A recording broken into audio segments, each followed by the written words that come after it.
আসসালামু আলাইকুম। আমি taste of home by Salma বলছি। কি খবর সবার? আজকে আমি রান্না করছি ঢাকাইয়াদের প্রিয় খাবার একটা পুঁইশাকের মুচি দিয়ে গরুর মাংস। আজকে আমি মাংসটা হাতে মেখে করেছি। এর জন্য আমি নিয়েছি হাড় চর্বি সহ গরুর মাংস। এরপর আমি একে একে লবণ, লাল মরিচের গুঁড়া, হলুদ গুঁড়া, ধনিয়া গুঁড়া, আদা বাটা, তারপরে রসুন বাটা, তেজপাতা, সয়াবিন তেল এবং পেঁয়াজ কুচি দিয়ে ভালো করে হাতে কচলিয়ে তারপরে আমি ডাইরেক্ট চুলায় বসিয়ে দিয়েছি।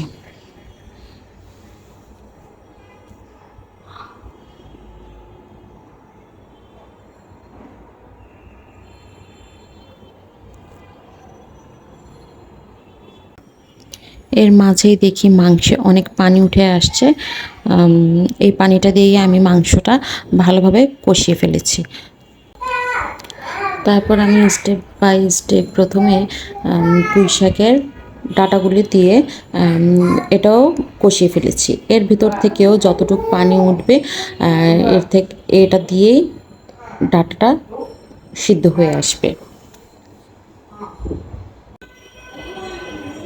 এর ভিতরে যখন তেল উঠে এসেছে তখন আমি পুঁইশাকের এই মুচিগুলি দিয়ে দিয়েছি। এটা যদি আমি আগে দিয়ে দিতাম তাহলে আরও অনেক বেশি গলে যেত, তাই এটা আমি মাঝখানে দিয়েছি। পরে শেষের দিকে দিব আমি পুঁইশাকের পাতাগুলো।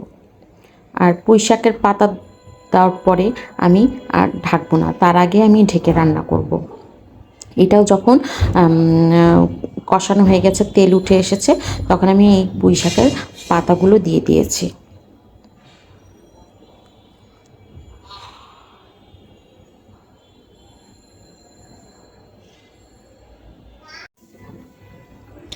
এর কিছুক্ষণ পর দেখি পুঁইশাক থেকে প্রচুর পরিমাণে পানি উঠে আসছে। এইটা অনেকটা শুকিয়ে যাওয়া পর্যন্ত আমি এভাবে এটা রান্না করব। উপরে তেল ভেসে উঠবে।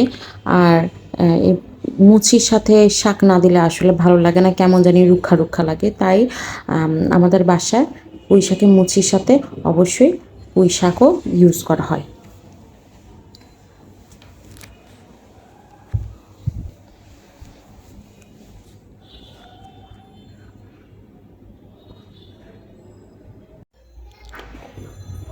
অল্প একটু ঝোল রেখেছি, ঠান্ডা হওয়ার পর যেন তেল উঠে তরকারিটা মাখা মাখা হয়। পুরোপুরি শুকনা শুকনা এটা ভালো লাগবে না। আমার ভিডিও যদি আপনাদের ভালো লেগে থাকে তাহলে লাইক, শেয়ার এবং কমেন্ট করবেন। আর হ্যাঁ, ইউটিউব থেকে দেখলে সাবস্ক্রাইব করবেন, আর ফেসবুক থেকে দেখলে লাইক এবং ফলো দিয়ে পাশে থাকবেন। আসসালামু আলাইকুম।